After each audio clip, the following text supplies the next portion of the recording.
Merci Madame la Présidente du jury de nous avoir donné la parole.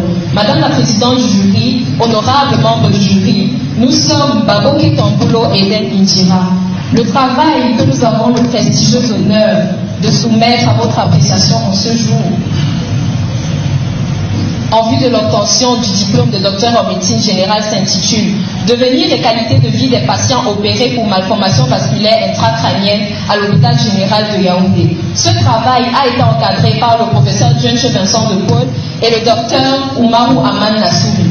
Pour ce faire, notre propos sera articulé comme suit. Nous débuterons par les généralités, ensuite nous aborderons de manière chronologique nos objectifs, la méthodologie employée, nos résultats qui seront simultanément discutés, desquels découleront une conclusion et des recommandations avant de clore par un résumé en langue anglaise. Pour ce qui est des généralités, nous dirons que les malformations vasculaires intracrâniennes regroupent un ensemble de pathologies caractérisées par une anomalie de la structure des vaisseaux sanguins dans le cerveau, parmi lesquels on distingue les anévrismes intracrâniens, les malformations artério-veineuses, les cavernomes et les tissus artério-veineuses durales.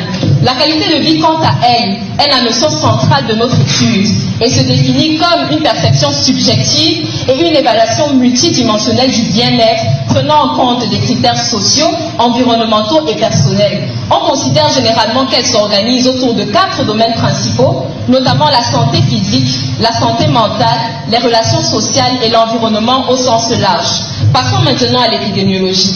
Les anévrismes sont les pathologies vasculaires intracrâniennes les plus fréquentes, avec une incidence mondiale estimée entre 9 et 10 cas pour 100 000 habitants, démontrée dans une étude menée par l'auteur et collaborateur en 2015 aux États-Unis. En Asie, une étude menée en Corée du Sud en 2012 montrait une fréquence bien plus élevée, notamment chez les adultes de 35 à 75 ans.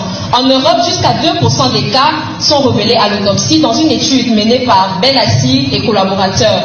En Afrique, les malformations vasculaires intracrâniennes sont rares, avec une prévalence estimée à 0,85%. Ces données ont été recueillies au Gabon dans une étude menée en 2022.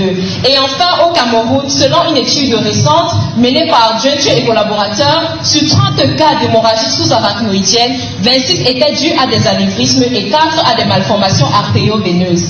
Cette étude se justifie pleinement pour 3 raisons. D'abord, les malformations vasculaires intracrâniennes sont des pathologies graves sous-diagnostiquées. Par la suite, elles sont responsables de complications neurologiques majeures pouvant engager le pronostic fonctionnel ou vital.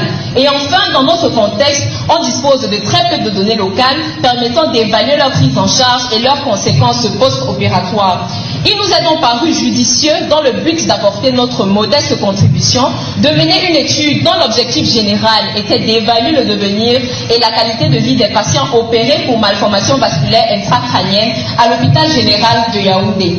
Plus spécifiquement, nous nous sommes fixés comme objectif de calculer la prévalence des malformations vasculaires intracrâniennes à l'hôpital général de Yaoundé. En second, décrire les caractéristiques socio-démographiques et cliniques des patients, puis ressortir les aspects diagnostiques et les modalités thérapeutiques, et enfin, décrire l'évolution post-opératoire et la qualité de vie des patients opérés. Afin d'atteindre nos objectifs, nous avons mené une étude descriptive transversale sur une durée de 8 mois à l'hôpital général de Yaoundé. Pour avoir un échantillonnage concordant, nous avons procédé à une sélection consécutive et exhaustive et nous avons pu estimer la taille minimale de notre échantillon qui était à 13. Nous avons inclus dans notre étude tout patient opéré pour malformation vasculaire intracrânienne allant de janvier 2019 à décembre 2024 à l'hôpital général de Yaoundé. Et nous avons décidé d'exclure tout patient dont le dossier médical était non exploitable et ceux qui étaient injoignables. Nous avons recueilli 4 grandes catégories de variables, notamment les données socio-démographiques, des données cliniques, des données diagnostiques